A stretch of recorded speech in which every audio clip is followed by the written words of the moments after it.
Welcome back to the Manana no Mas podcast, everybody. This episode, I am thrilled to bring a brand new guest to the Manana no Mas podcast. Folks, I met Nick through LinkedIn, I don't know, 10 days, 14 days ago, something like that. We ended up having a great conversation.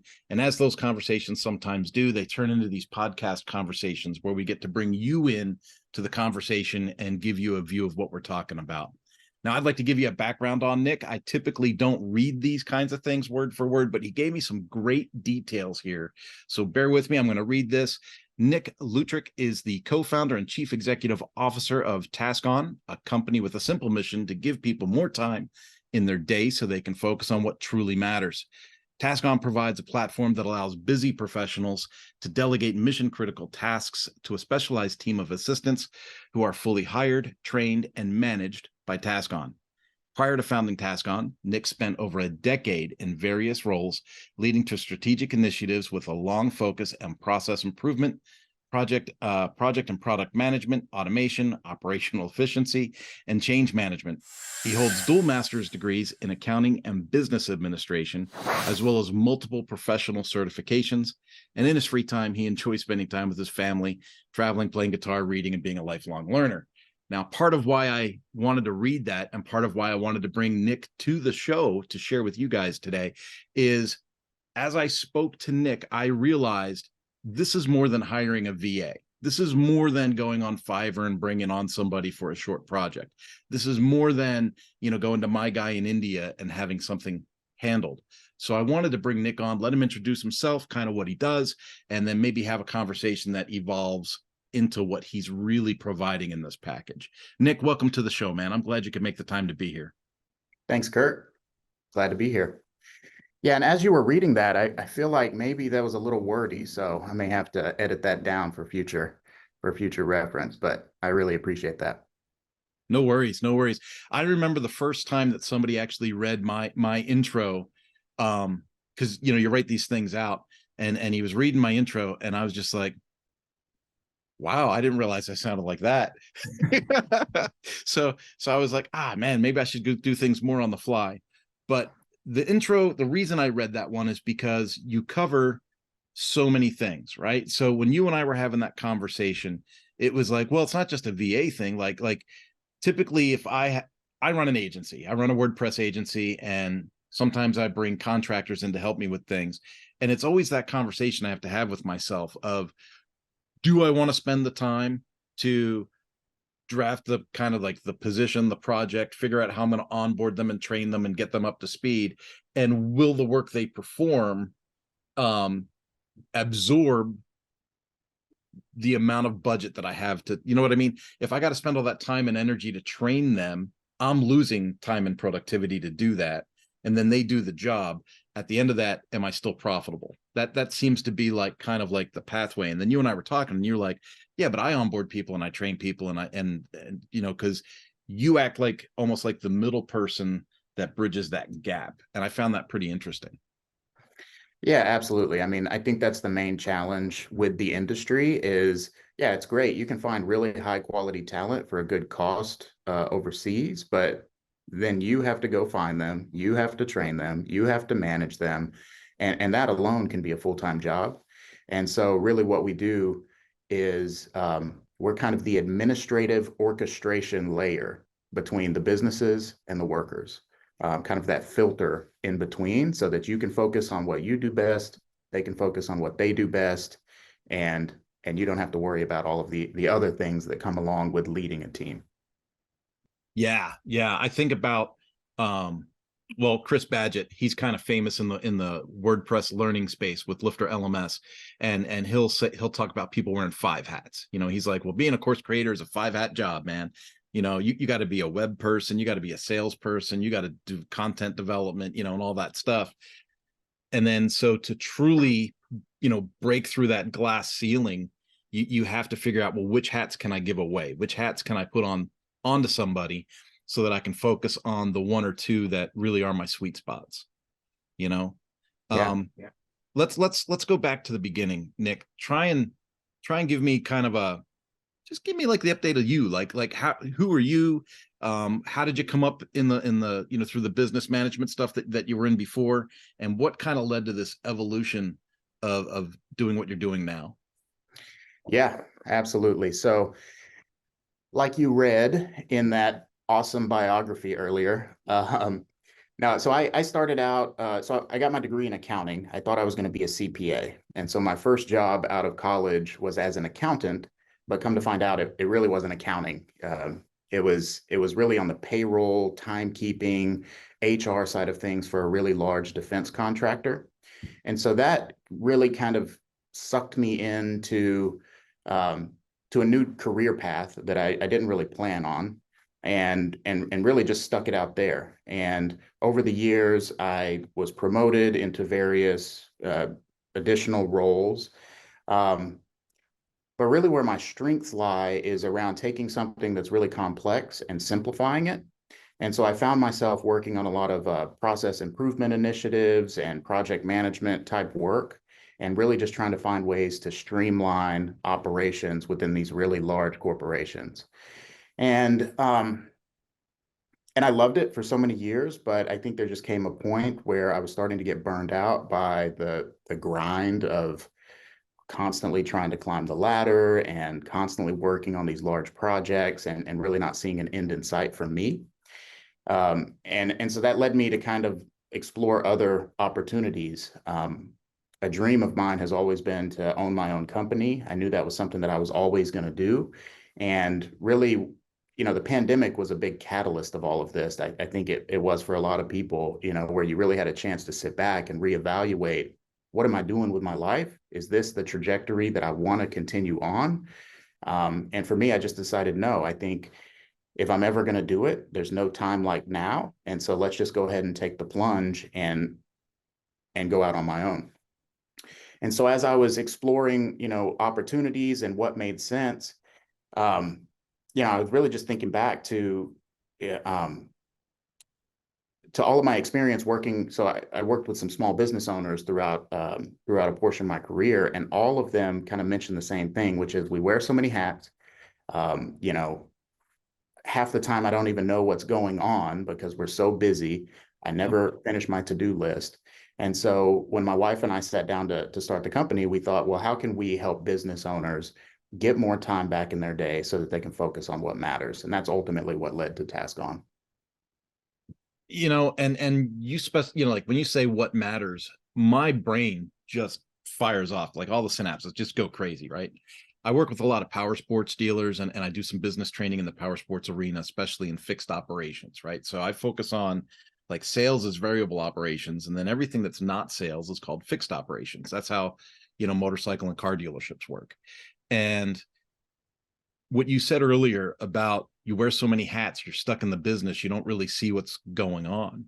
Um, I'll talk to a dealer owner and they'll be like, oh, man, we're just so busy. We're just so busy right now, And I'm going, okay, yeah, I get that you feel busy, right? And then you start looking, let's take a look at some of your numbers here real quick, and you're like, okay, so your shop's running at 52% efficiency, you're so many lines per RO, so many hours per RO, and you start going through some of those key performance indicators, and you go, man, you could literally triple your revenue and not have to work an extra hour per week. Like you're so immersed in the nonsense that you haven't taken hold of your business. Your business has really taken hold of you, and when you can come in as a third party person and kind of like extricate the principle from the nonsense, you're able to kind of show them. And it's amazing to me because like I've had people say, oh no, we're too busy for training, or we're too busy for this, and I go, but if you're only 52% efficient, what if you could do 75% at the same time? What if you could do 80% at the same time? What would that do to your revenue?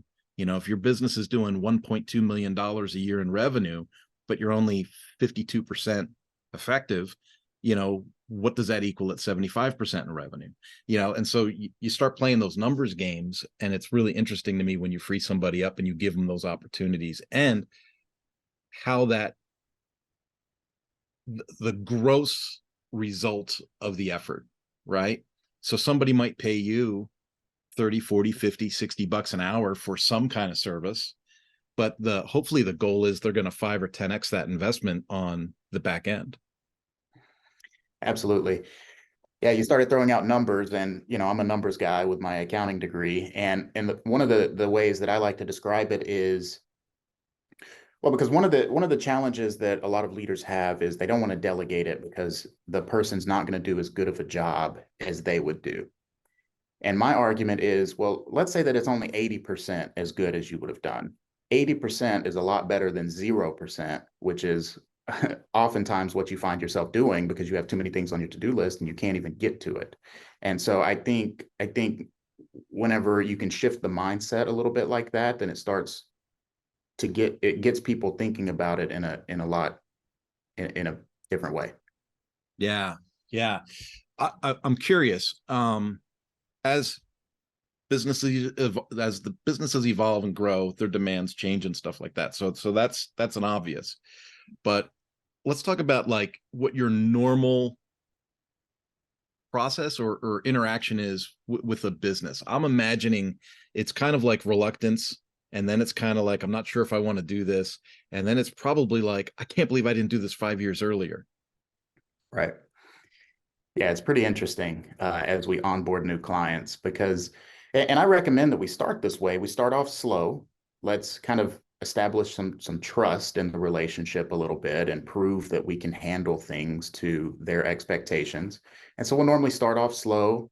What are the things that they just really don't enjoy doing?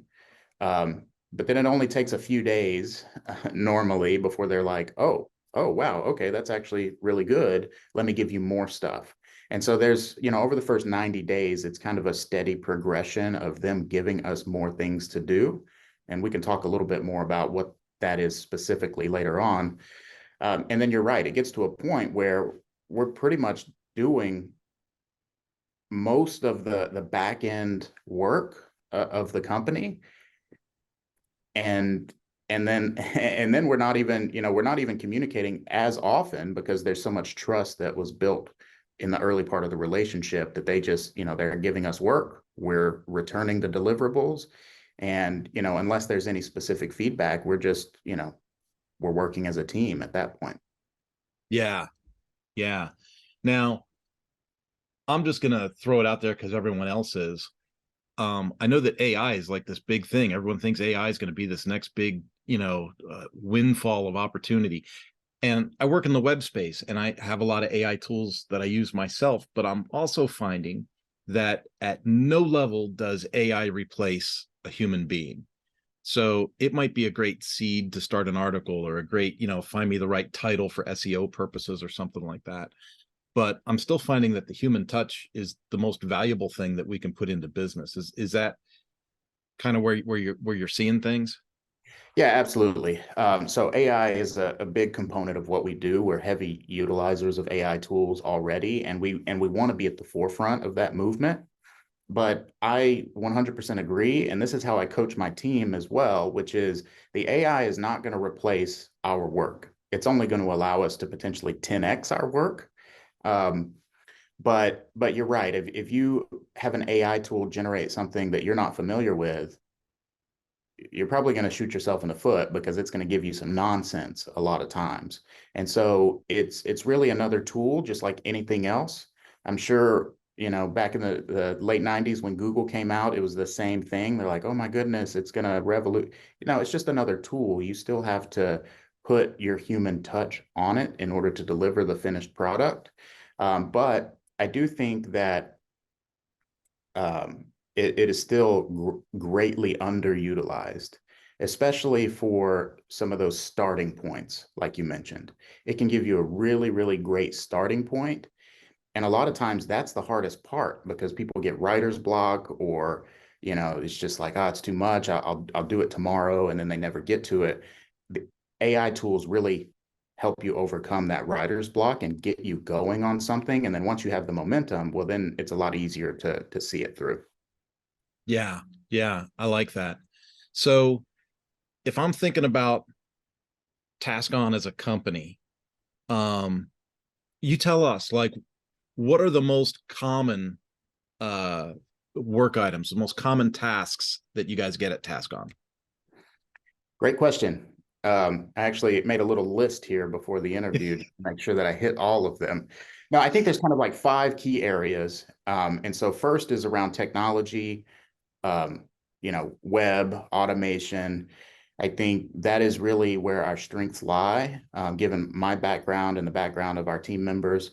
And there's so many great tools available today. But as a small business owner or another leader, it could be overwhelming to go out and figure out, okay, what is the best tool for this particular item? And so we do a lot of work of just helping to identify the right tools, get it set up, and get it going. So that's probably our number one. Second, definitely is social media and marketing. So everybody wants to be on social media. I'm finding, it's probably about 50-50 of the people that actually want to be on. So, they know they need to be on social media, but it's a lot of Yeah. work and it can be kind of a black hole. You don't know what's going to work. What should my content be? What should the frequency be? What tools should I use? And so luckily we have expertise in that area and we can really guide clients on the best approach and do that work for them. Then third is sales and lead generation. So we work with multiple lead generation tools.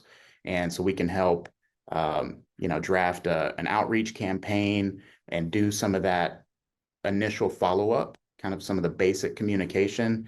And then once a prospect is identified, then we can turn it over to the business owner so that they can then carry them through the rest of the process. And then the last two, just to kind of wrap it up, is kind of just more of the general administrative stuff that you think about. So, bookkeeping or inbox and calendar management or other operational items that just need to be done in the course of business. Yeah, yeah.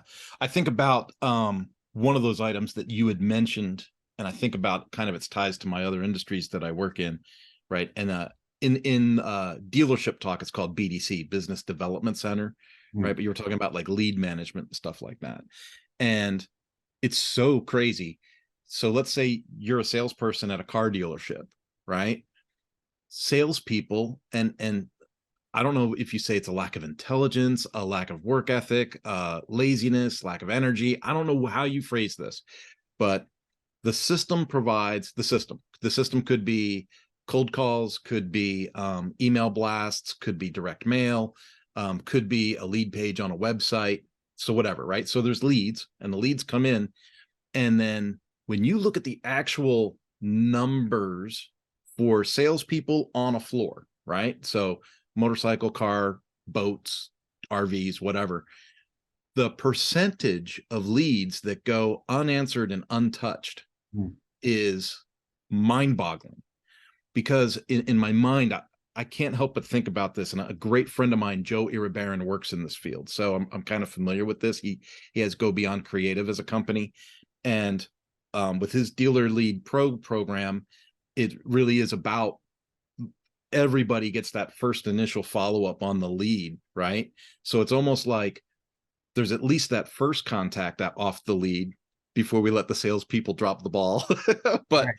but you gotta get that point of entry in. You have experience in all kinds of businesses outside of my categories. What are you seeing as far as business owners and lead management? Because I'm real curious to know if that is a consistent thing that goes across business lines or if that's unique to, big asset sales. Yeah, it's definitely interesting. And it amazes me because to get the lead in the first place is so difficult. It's like you've already done the hard part. Just get on the phone. And even myself, cold calling is not my forte. I don't enjoy it, and so but give me a lead that I know is interested. I'm on the phone right away, and now we're just solving a problem. It's easy at that point. And so I would say no. I mean, there are similar challenges across all businesses, and I feel like the reason is that a lot of small business owners aren't salespeople by nature, so it's Yeah. also something that they avoid because it's not their strength. Yet, as I found personally, sales is the most important function in your business, because if you don't sell, then you have nothing to operate. And so, that was a key learning for me early on, was how important it is. And so, yeah, so I think being able to just take off the edge a little bit of the sales process and help them at least get some interested leads in the door, I've found that that's really helped them then, kind of help get them across the finish line. Yeah. And I'm just asking, I don't mean to put you on the spot here, but I imagine you track cost of acquisition then, right? So especially, God, you're an accountant and I'm asking you these questions. So if there's cost of acquisition, if there was a bunch of leads being not followed up on previously, and now the leads are being followed up at a higher rate, I assume the cost of acquisition per client begins to go down, which increases margins and profitability. Right. Absolutely. Yeah. And I mean, and that's something, we don't just want to do a service just for the sake of doing a service and doing work. We want to tie it back to the goals of the business and show how we are impacting the KPIs that matter to them. And it's different, for different industries and different types of businesses. We work with a lot of churches as well. And so, they're not as, interested in customer acquisition costs or anything like that. But they do have goals, which is membership growth, or engagement or donations, things like that. So that's one of the early things that we do is identify, or what are your top priorities? What are the goals that you're looking to impact? And then how can we prove that we're helping on that front? What you just described is like the main reason I didn't become a pastor. Exactly. Yeah. I can't look at a congregation and not think to myself, well, if we filled so many more seats and each family had 2 kids and they each gave this percentage of tithe, how many new buildings would we build in a year? Like that is not, to me, that's shouldn't be the proper inspiration to run a church, right? So I can't help but my business mind takes over. And so I was like, no, I'd be a good volunteer, but I don't think I'd be a good pastor. I'd be up on the pulpit selling. But I don't want to take us too far down that rabbit hole, but I mean, that's been my experience as well. I mean, pastors aren't really, they're not, if they wanted to be in business, they would be in business, but a church has to kind of run like a business in order to sustain itself. Yeah. And so, in that industry, we find that, our service really fits well because they need to do a lot of these business type things, and that's just not their strength at all. And so it's, our value proposition to them is, again, how can we help you focus more on what actually matters to you, which is pastoring people, not, creating a PDF form for the next event. Yeah. That's totally cool. I'm just going to hit you with one that occurred to me. What is, and you don't name them by names, but like, what's like the most entertaining thing that came to you? Like someone said, oh, I need help with something. And you were like, really? There is one example that comes to mind, but I can't mention it because that person will know automatically who I'm talking about. But, I mean, it's kind of interesting. I mean,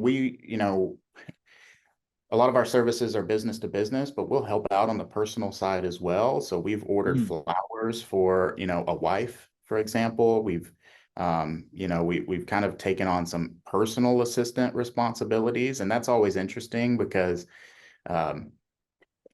you don't want to, if I mess, so maybe I'm being too honest here. It's like, okay, if I mess up a process, there's a little bit of grace that I'm given because mistakes happen in business, no matter who you are. But if you mess up the flower order for Mother's Day, I think then the consequences are a little bit more real for everyone involved. And so, Yeah.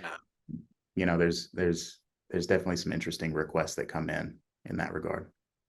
I can't help but think about the things that I hate doing as a person, right? And to your point, it's like, man, I would love to have someone, go to the bank for me and have to deal with the teller. I would love to have, somebody negotiate my next car lease, for me. I would love to have, those kinds of things.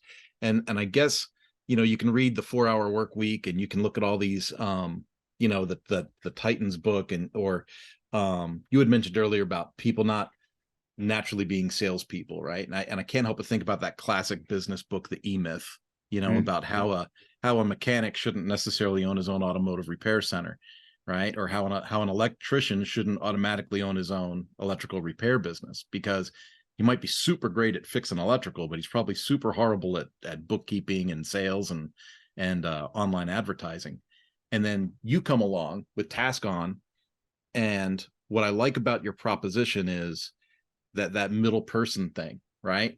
Now I'm not an electrician having to teach somebody how to do bookkeeping. I just pass the bookkeeping on, which I think is like, that's pretty cool.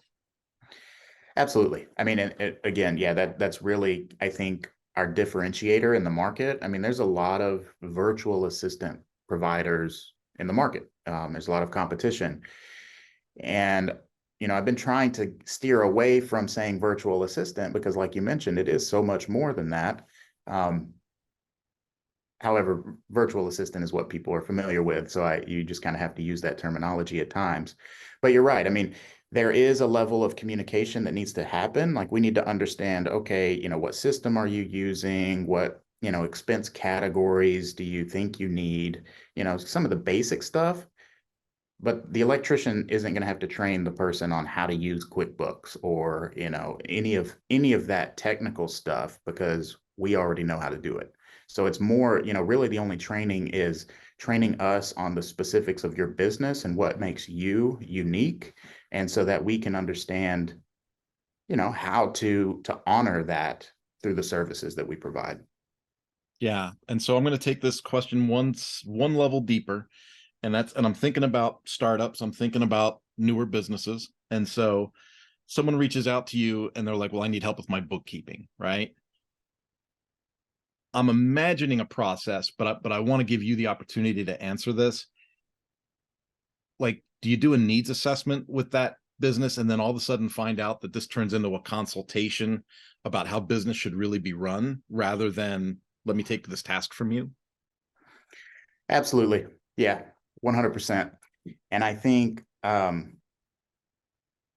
there's a couple of things. Yeah, we do a needs assessment. So we have a survey where we go through all of the different functions within a typical company and just kind of ask questions like, what are you doing from an HR perspective? If you have employees, what are you doing from a sales perspective? What are you doing technology wise? And that just helps us do two things. One, it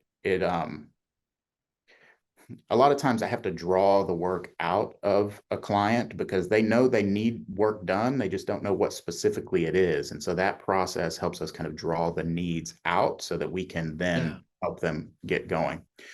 But you're right. A lot of times it is us providing best practices and recommendations based on our experience and other clients that we worked with. But we do have to be careful about, in certain areas, being clear that we're not accountants, we're not lawyers. And so whenever it does get to a certain level of compliance, then we do have to draw the line a little bit and recommend that they receive actual advice from a licensed CPA because unfortunately that's not a part of our service. But there's a lot of ground to cover before you even get to that point.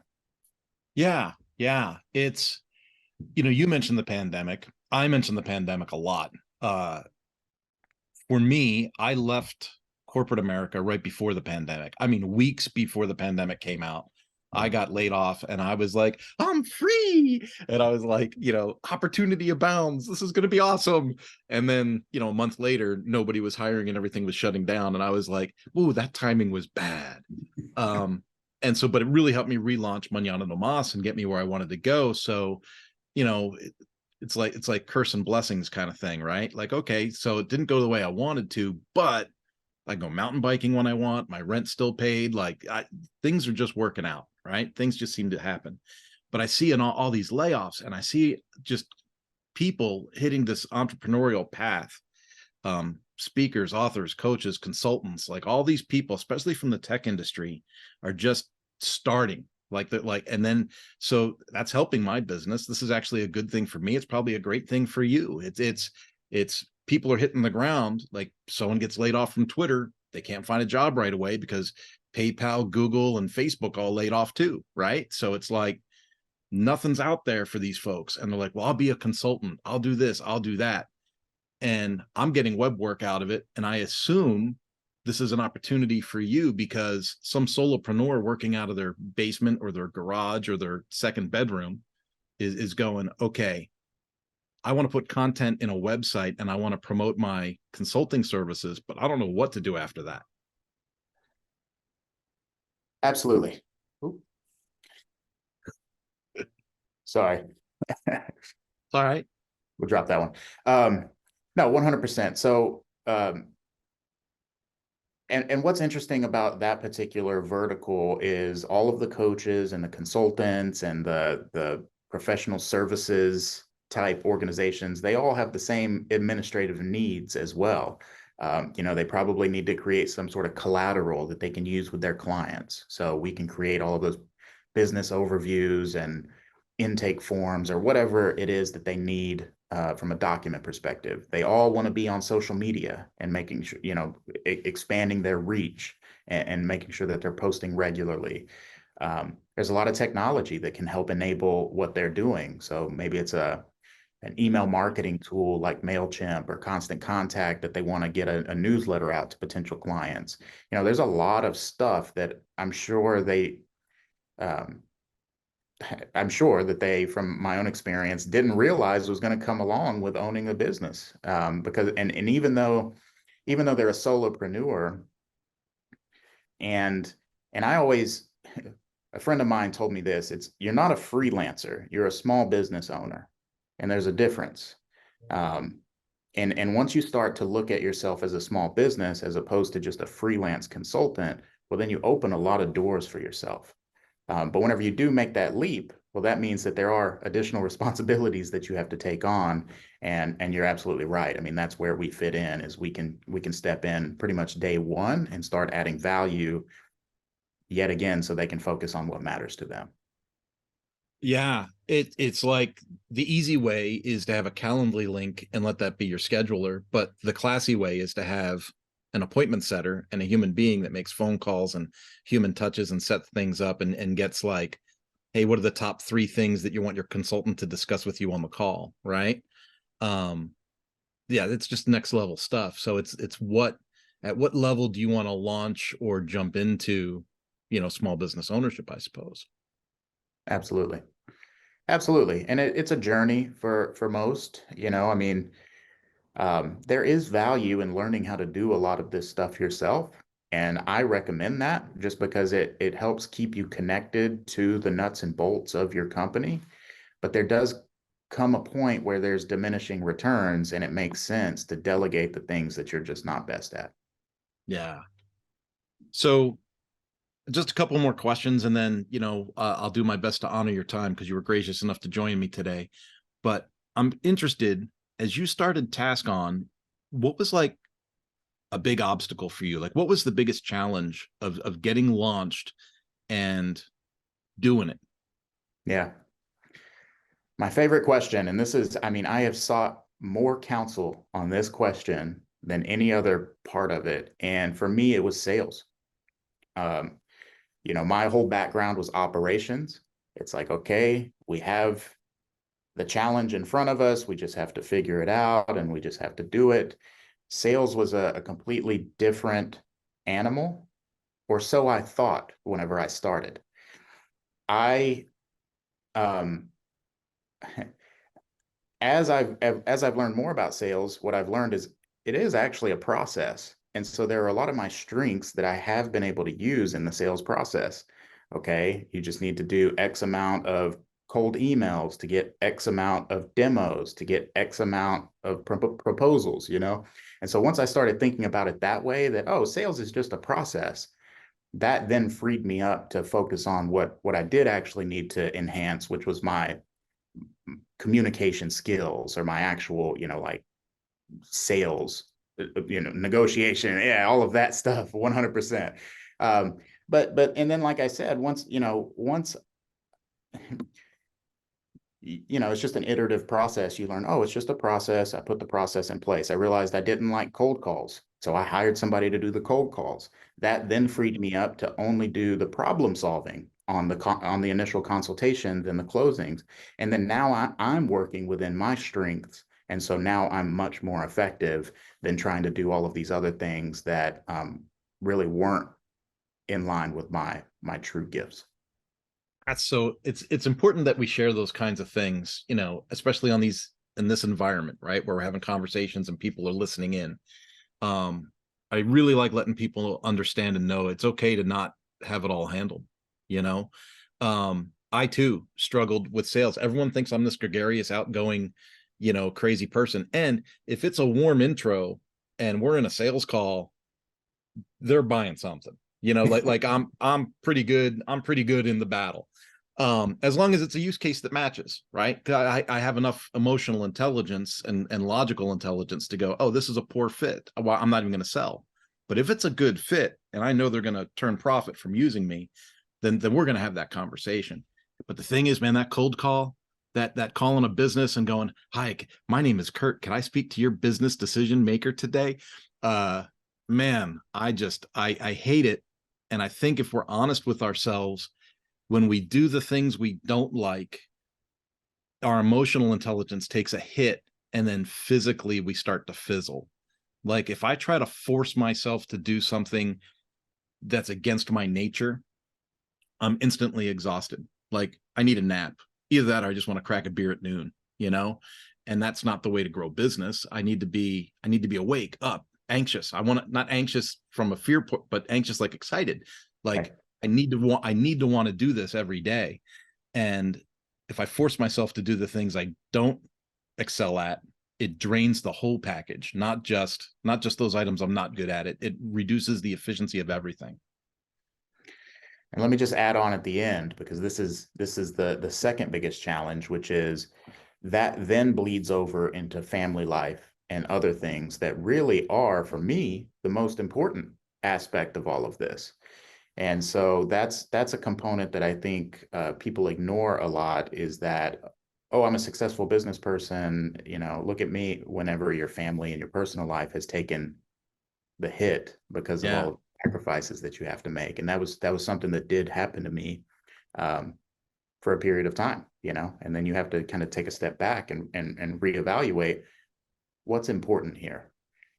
Family's important for sure. So what do I need to do in my business life to protect that other side of me? 100%. 100%. People think we're full of it when we talk like that. I know that there's a lot of people out there that think, oh, they don't really believe that. My last year working with Ducati North America, and I love the brand. I mean, I bleed red, dude. You cut me. I love Italian motorcycles. But my last year working with that company, I traveled 210 days out of the year and was still obligated to be in the office if it was an office day and I was local. So that whole year, I barely saw my family. And when I would be at home, that head of the household, that leadership role, it had evaporated to where I would tell the kids to do something and they would go double check with mom first, and my kids were small, tiny. And I was watching this and I said, this is not healthy. And then I became not healthy. I started gaining weight. My mental attitude went down. I mean, it just spiraled. And you have to, when you're self-employed, you can't blame the boss for everything that goes wrong because you are the boss, right? Right. And so if you schedule yourself for 210 days of travel plus office time, that's your own dang fault. And you got to really protect. You got to really, it's such an all-encompassing thing. You got to protect all of it. I don't know if you listened to the interview I did with David Valentine, but David Valentine now owns 8 businesses. He's thriving. I don't even know how much money he has, but he's higher up the food chain than we are. And but when he was younger, 15, 20 years ago, his doctor pulled him aside and said, you are the most stressed client I have in the practice. You've got to make some changes to your lifestyle. And he completely changed his lifestyle and then continued to grow business with the time that was left over. And over time, it's grown. It's so true. Yeah. And I wish, well, I don't know. Part of me, I was going to say, I wish I would have learned it sooner, but it's my journey, and I'm just happy that I've learned it now before it is too late. And all of a sudden it's 20 years down the road and you're looking back thinking, wow, I really sacrificed a lot. Yeah. Yeah.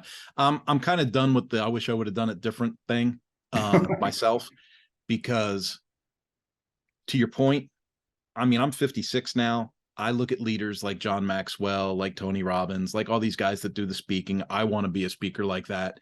But those life experiences are what adds the value to the people that come.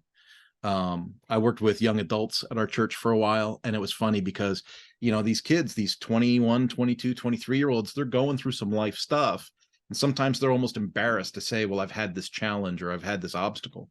And you just look at them and go, dude, you're not, don't be ashamed to tell me. Like, I'll tell you, I did worse. Don't worry about it, and having that checkered past or those obstacles, they make us so much stronger to help others down the road that in the end, it's a blessing. It's just hard to go through it. Absolutely. Yeah. Well, listen, man, I'm looking at the time and I let it go too long. I apologize. I'm thrilled you spent the time with us. I hope the listeners and viewers, because this is video and audio, I hope the listeners and viewers really found some value in today's talk. If anyone needs any kind of help with their business or, peeling off layers of that onion to try and give some duties away, I encourage you to reach out to Nick. But Nick, what's the best way for people to reach you, or what's your preferred method of communication? Yeah, absolutely. So, you can always go to our website, getyourtaskon.com. And from there, you can schedule a consultation or get our contact information. And then if you just want to reach out directly, it's nick@getyourtaskon.com. Nice, nice. And then I just want to be fully transparent in how we met. We met through LinkedIn, right? We exchanged a couple LinkedIn messages.